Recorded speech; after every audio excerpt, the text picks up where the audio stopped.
I feel like I'm a robot. I don't know why. I just felt like a robot. It's okay. It's okay. This is the sucky part. Well, I do the sucky part of like the audio stuff.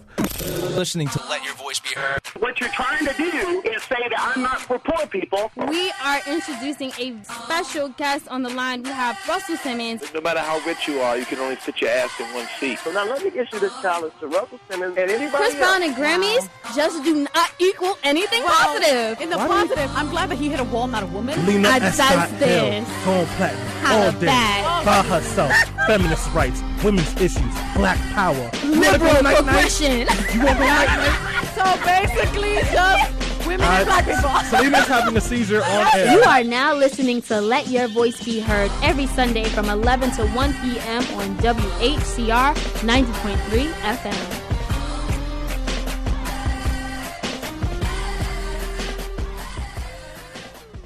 And we are back on Let Your Voice Be Don't Heard. you dare, Selena. Don't But you make fun dare. of that song choice. Ooh.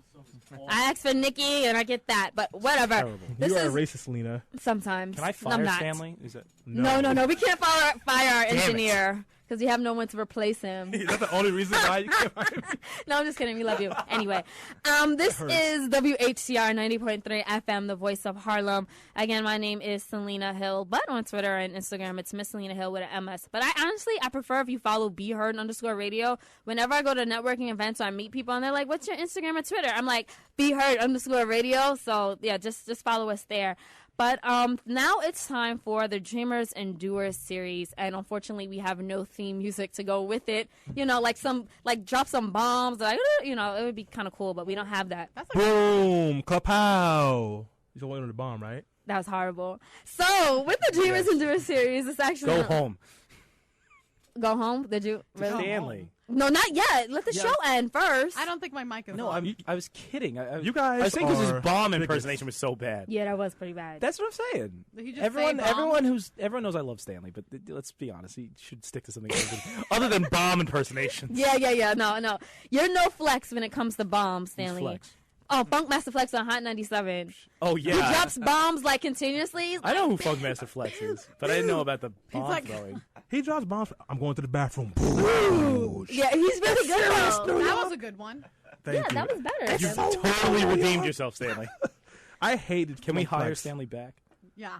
It's actually I'm You working got your on. job because we don't pay him. Who got I his think I job? fired him and hired him within the last I have a radio 5 show on seconds. BCAT now, so. I'm Oh, working on it. wow. Anyway, Stanley. With So- Manhattan President candidate Smith Georges. Okay, so this is the Dreamers and Doers series. Yes, we get silly here and Let Your Voice Be Heard, but the Dreamers and Doers series is actually an original series here that we do every month, and what it does is it highlights and puts a spotlight on people that are giving back to the community. They're empowering and uplifting others, especially those that really need it, whether they're underprivileged or they come from disenfranchised communities or backgrounds, or they're just let's just say they don't have the world given to them on a silver platter. And that's for most of the people We had in a the world. plastic platter at home. You had a plastic one? Yeah. Some people But don't even have happy to platters. So this week, I'm very happy to introduce Adarsh Alphons, and he is actually the founder of ProjectArt, which is an award-winning organization that fosters artistic achievement in New York City youth through an after-school, weekends, and summer visual arts program. Now, how it works is each semester, the students work on their art, which is then shown in galleries all across New York City, and it's actually overseen by curators. So it actually draws hundreds of New Yorkers, and what they do is they celebrate these students and their work, and it's been going strong for the past 2 years. And you know you're winning when you get a picture with Soledad O'Brien, which is like one of my favorite idols ever, and Adarsh actually has that on his website. So welcome, Adarsh, to Let Your Voice Be Heard. Happy to be here. You've been sitting so quietly while we joked and bashed each other over sex and politics, but now we finally have you up to the mic. I was trying really hard not to laugh. It was great. Really? We're glad you enjoyed that. Yeah, so Adarsh, can you just start us off? Give us a more descriptive feel about what ProjectArt is, and it's located right here in Harlem? It is, yeah. So ProjectArt, talking about gun violence and all that, actually we started because one of our... That was Selena, but continue, Adarsh. We're sorry for the phone interruption. Oh, that's okay. So basically, it was summer 2010 when I decided to start Project Art, and we were looking for a space. And I'm no trust fund baby, so it was all just my savings and going out on a limb with a bag full of art supplies and calling my friends and to send their kids over to this program. It was just 10 kids and me. And we were looking for a space, so the only space that actually worked out was when an anti-gun violence fighter, big advocate in Harlem, Reverend Vernon Williams, he on a whim said, "Hey, what are you trying to do is what I'm trying to do, just keep kids off the streets. So come and use my office." So we had his office space for 5 days a week during that summer. And so we had, 10 kids, and we, created lots of art and showed it in a gallery in Soho, and it's quite awesome. So that was our beginning. But of course, we've sort of really worked on our program, kind of figured out what works, what doesn't work, and of course, one of the things that is something we strive to is keep the program free for everyone. Okay, so it started off with I guess you just had a passion towards keeping kids off the street and making sure that they don't become products of their environment, especially if they come from environments that are drug infested, gang infested, and just under resourced. And okay, so tell us exactly what Project Art does. Do you guys take applications? Do you guys give out applications on the street in Harlem? Like, how do you get these children into your program? And once they're there, what happens? So Project Art lets youth create art without limits. If there's one thing you have to remember about that, that's just all there is. But we do it. And of course, we have staff and teachers and a whole organizational background now, board and all that stuff. And it's done. The most important thing is we accept students based on grit. If they want to come to the program and if they can commit to the program, we accept you. It's not based on talent. Because from my finding and personally my experience, I wasn't very talented as an artist growing up, but I had the grit to stick with it. And if we have students that can stick with the program, commit to coming every class, the kind of works that come out at the end of the semester are just truly amazing, and it's free. And what we do is I truly believe art saves lives.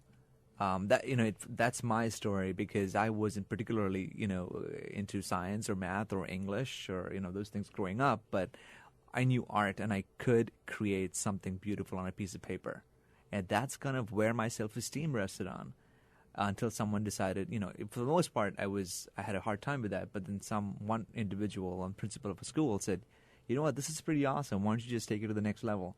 And that sort of led me to doing this, exhibitions and accolades later. And I know that I've been in Harlem for about 5 years now, and I know a lot of families here, and I know them quite personally. And so when it was the midst of the recession and things weren't looking good and things didn't going to look good anytime soon, we started this program. It was a struggle, and for a young professional, it's not the most advisable career choice to just go out and start a nonprofit. But we did it. We started to get supporters, and CNN came behind us, and a couple of foundations joined us on board, and actually Harlemite, the bureau chief of CNN is actually on the board. Just overseeing that things are going well, and we worked with over 500 kids so far, and we have an exhibition coming up in the summer, and classes are happening right now. That's awesome. I'm so inspired. Cool. I want to be part of the group now. You should be. We're always looking for people to join us. Where do I apply? But actually, when you're talking about.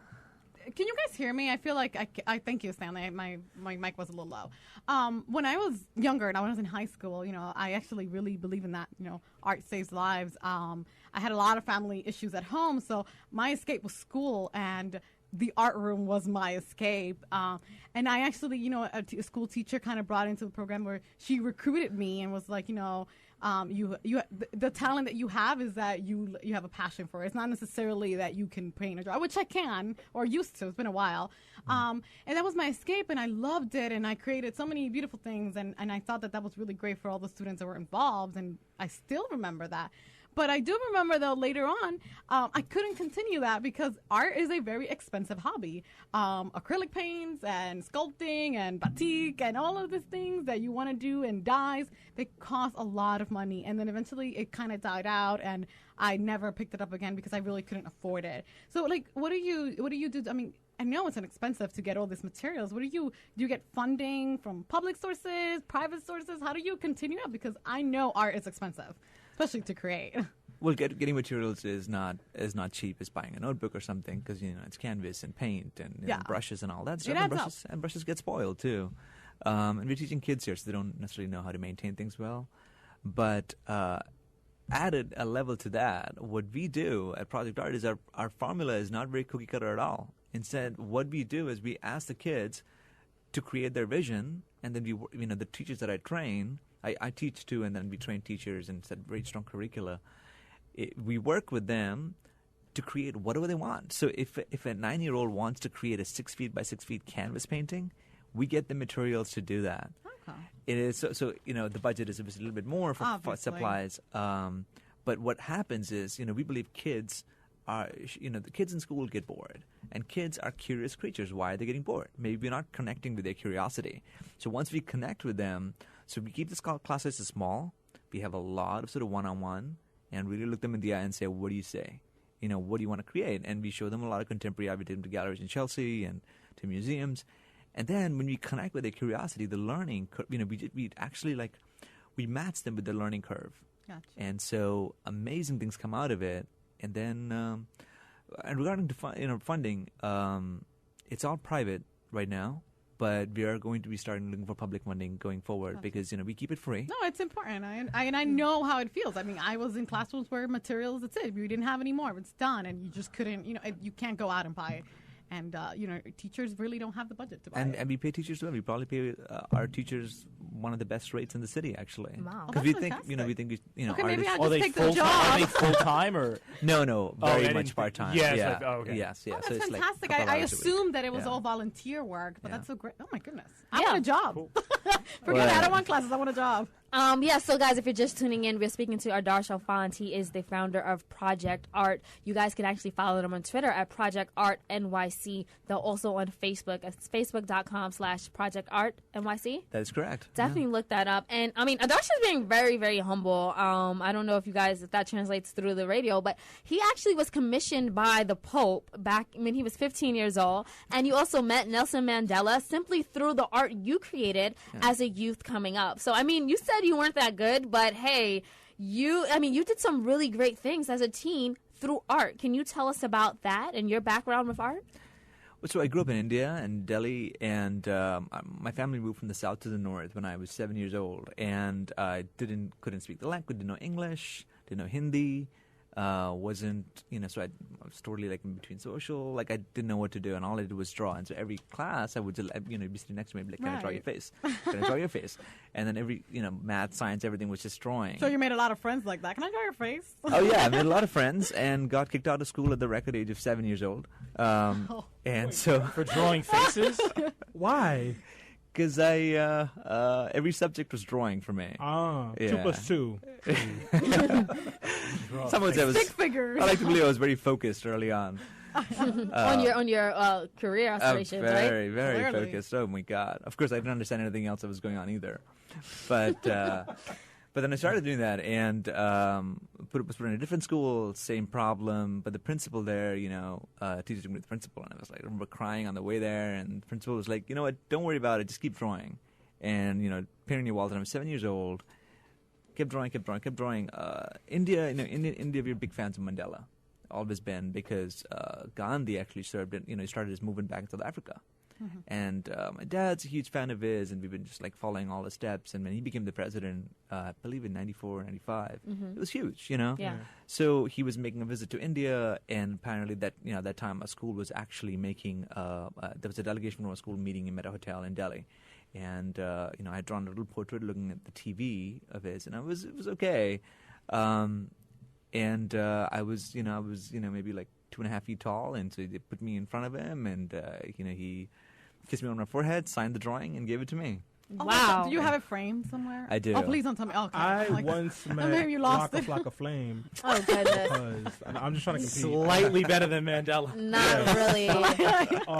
He's pretty prestigious in His BET. hood. And he does go hard in the paint. That's Yeah, right. that's one credential. I imagine that's like a mantra that President Mandela would appreciate. Actually, Adarsh, because you do go hard in the paint, literally. Oh yeah, literally, yeah. Literally. It was hard in the paint. They're just trying to put some hip hop, lingo into your Twisted it. mouth. Yeah. Ignore them. Actually, Please do. what is your favorite? I'm just trying to keep form up of with art? these guys. They're obviously way ahead. But and tell us about Play the some Pope Waka Flocka. as well. We need to know Nelson Mandela, the Pope. All of these great world leaders that you happen to meet when you're young. Well, so basically, that like, happen? I said, well, maybe this could actually go somewhere, and started to draw. But when I was growing up, I remember seeing my classmates' drawings too, and they were amazing. I would say they were better than mine, but I don't know if they had that figure in their life to be like, okay, keep doing this, Right. do it. Of You course, had somebody like that in your corner pushing you? yeah, well, the principal of the school, principal. and then my parents too. They said, particularly my dad, he was like, "Just do it. This is awesome." And then started to draw more. Had exhibitions, and had the President of India inaugurated an exhibition at one point, and was very fortunate that way to have one person rooting for them. I think even Clinton in his book autobiography says if every person just has one person rooting for them, they have a fighting chance. And so that's my goal. Sort of, and when I was 14, I got a letter from the Vatican. I'm also Catholic, saying, Pope John Paul II, who's, a pope that's actually someone who I look up to, because he'd been there since World War 2 times, and he was coming to Delhi, making a big the Holy Mass in a stadium, and they're looking for sort of a young artist figure, Christian, to create a piece. And I still remember holding that piece of letter from the Vatican, and being awestruck by You it. got to meet the Pope, and I actually did not get to meet the Pope. But you got to. But what my did mom would be happen- really upset if you got to meet him and she didn't. She is the better Catholic. what actually did happen? He I don't disagree. he was at I don't want to say preached a mass, but he actually held a mass service in front of your art. Yeah. And it was actually a 25 feet mural that you painted with some friends, and Pope John Paul the second just happened to John Paul right the second. But yeah, great things, I think you'd like that intro. Like, make sure she got it right. Okay, so yeah, we're talking to Adarsh Alphons. He's doing great work right here in the Harlem community and for underprivileged youth, and hopefully nationwide and globally. We'll see what else he's dreaming of right here on the Dreamers and Doers series. After this quick break, keep tuning in. This is Let Your Voice Be Heard.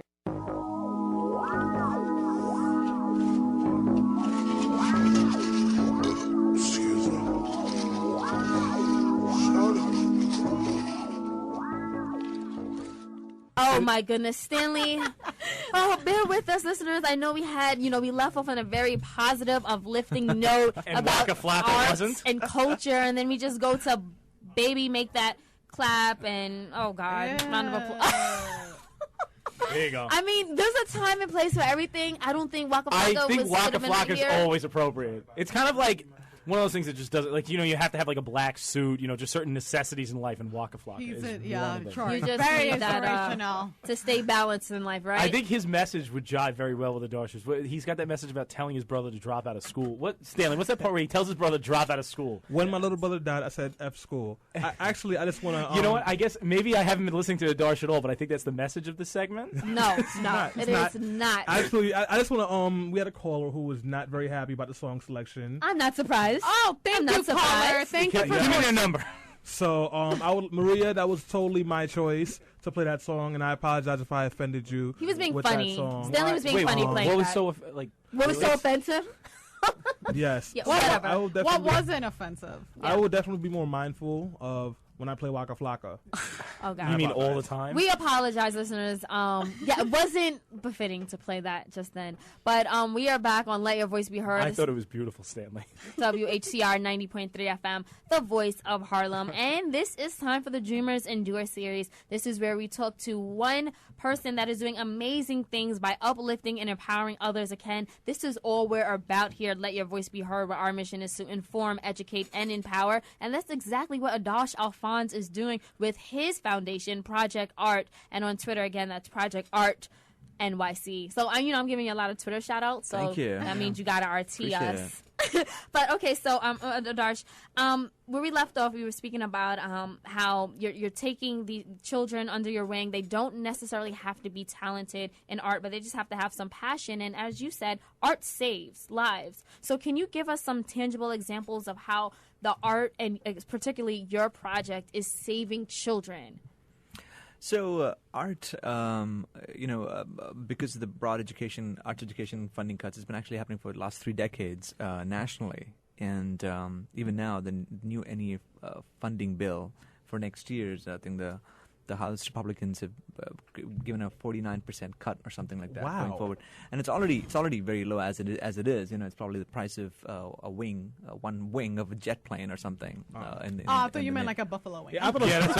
I was like, he was like, wow. I was still like, really really gone. I'm sure everybody here thought you were talking about a wing. Like, No, I thought you were talking about Dallas BBQ sticky wings. Yeah. I was a little hurt because I love those. That's where our mind is. Well, I mean, yeah, that's you could point to a lot of necessary cuts, though. 3 decades, when Reagan coming into office is when the purge. Yeah, exactly. Well, yeah, it's been happening, and when these cuts happen, it actually affects different communities differently. Because, if you're in Park Slope, if you don't have arts education after school program, the parents just chip in, and I literally hire a teacher. If you're in Harlem and the Bronx, it does not happen. So it does not affect, a broad cut is never just a cut across all levels. It affects every community unevenly. And particularly in Harlem, we need dance, we need sports, we need visual arts, because these address and these touch on parts of human life that other things don't. And I know that I'm not necessarily, books and black and white on paper. It's just not the way I roll. And, I think a lot of kids are like that. Of course, since then, I've learned the importance of other things, but art was the way out for me. And by showing these students artwork in galleries, we believe if a child creates something beautiful, it needs to be celebrated. So we not just create the work and let them take it home with them, but we actually show it in galleries that are really, really nice galleries that show serious professional artists. And we have a show coming up on August 29th at Astia Gaisberg Gallery. It's in Chelsea on 23rd Street. So just want to give a shout out to them, because it's these partners that keep us going, and we want to find more partners like this. And they've hosted us a couple of times. And Astia Gaisberg is a wonderful person. She's very committed to celebrating youth. And I'm so glad that you celebrate these children. And I must say that this must do wonders for their self-esteem. We know that a lot of children, usually they don't do well in school, and eventually that trickles off into how they prosper in life or fail to prosper in life because of how they feel about themselves. They don't have that person in the corner. They don't have teachers that are dedicated and into investing in their lives. They just don't have these resources. But I'm pretty sure, like, Project Art it must be doing wonders to build these children up and let them know that you're going to go somewhere. You are somebody, and we appreciate you. It must be.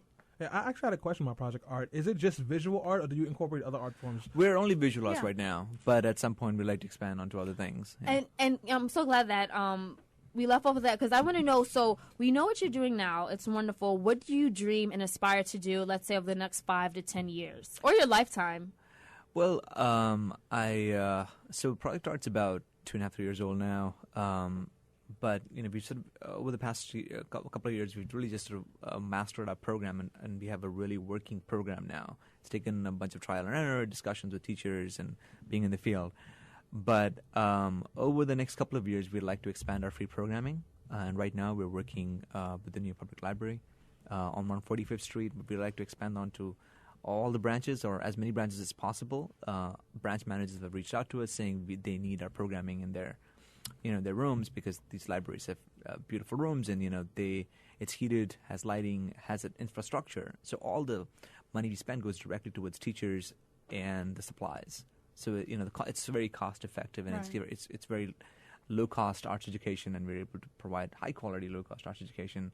So we want to expand onto maybe 19 branches uptown in Harlem and the Bronx, and maybe going to Queens and Brooklyn, and maybe replicate the system, in Baltimore, where I went to school, which, needs this program badly, something like this badly, and maybe Florida, Miami-Dade system, and Los Angeles, and, areas like that. You kind of answered my question, but I'm just really happy to have you on the show because you pretty much are what I'm always saying we need to be. So big up, just props to you for what you're doing. Oh, thank you. But Brooklyn, you should bring that to Brooklyn. We should talk about that, okay? No, Yeah. seriously. Yeah, sure. Well, I don't know. I mean, I went to the high school of Stanley, but you remember the art program we had Miss that you Peroni. might not have been a part of. I don't remember. But, it was like, it was such a good escape. And I learned so much. Like, I still know how to do, like, batik and, like, sculpting. Didn't it teach you guys like museums and I stuff? learned that in East New York. And it is Yeah. something that just even having the opportunity to learn the cultural aspect of different art forms was amazing. And kids do retain that. So that's why I really admire the program you do, because I do believe, I don't think that a lot of people see art as something that can help people in the future. They're just like, oh, they're just finger painting. Yeah. And I think it gets a bad rap as like a tool to help them improve. See, things have changed now because for a long time, for decades, it was like, oh, art is nice and cute and it's recreational and maybe it's for girls and all that stuff. But there's actual research and findings, from Carnegie Mellon, from Stanford University, that says if you have continual presence in arts in your life, in child's life, 2 hours a week, 3 hours a week, that's it. Mm-hmm. You're not asking them to be in an art school all entire week, but just a couple of hours a week. They get 4 times better in academics, 3 times better. 3 times more chance they'll be elected to class office, 3 times more chance that they will be involved in their communities. So it's not a matter of opinion or, concern for some people. It is a big political question. It is a policy question. It's an advocacy question, and it's something that needs to be addressed. If we want to be, with the changing tides in economy, from China rising, India rising, and Europe on, going through its problems, in the U.S., figuring out what this all means for itself. If we want problem-solving leaders who are community-oriented, arts education is mandatory for that education. Yes, and you know what, Adarsh? I want to stop you there because unfortunately we have to bring this to a close, but tell everyone how they can contact you, get involved, and hopefully get their children involved in Project Art. So super easy. Our semesters are going on right now until August 23rd, and then we start again in October. Our exhibition is on August 29th. That's a Thursday evening, 5 to 7 p.m. at Asya Gaisberg Gallery. Easiest way to find us is online, projectart.org, or on Facebook, Project Art NYC, or on Twitter. Again, our handle is Project Art NYC. So just find us, write to us. Classes start again in October in 145th Street branch and probably on the 135th Street branch, County Cullen, and 125th Street branch on, I think, the George Bruce branch. Yes. So, And what are the ages for the children? It's 4 through 17. Okay, so you're a toddler. Oh, great. Yeah. Get them out of the way, people. Definitely. Take them to our class. Definitely. Adarsh, we thank you so much. I just want to say really briefly, the Dreamers and Doers series, this is something, on this show, we talk a lot about what's going on, the issues, the problems, and we also like to leave everyone on a note in which they feel empowered to do something that can make a change. And we salute Adarsh, and what you're doing. And, you're one of the people that I feel like inspire other people, and you've inspired us, and we hope that our listeners have been inspired to make a change, even if it's through art. I mean, a lot of times we don't look at art as something that can save lives, and it can reconstruct someone's, the way that they feel about themselves and how they want to contribute to society. But look, again, this is perfect evidence that here it is. And yes, you can also be involved to do something, to become a part of the solution by being active. You can support Adarsh. I'm pretty sure that they would love donations. I'm pretty sure that, if you wanted to volunteer, you can stop by this after-school program or just anywhere. So again, guys, there's no excuse not to be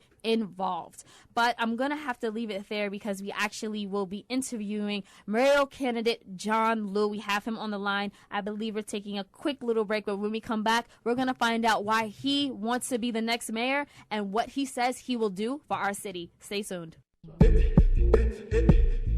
B.I.G.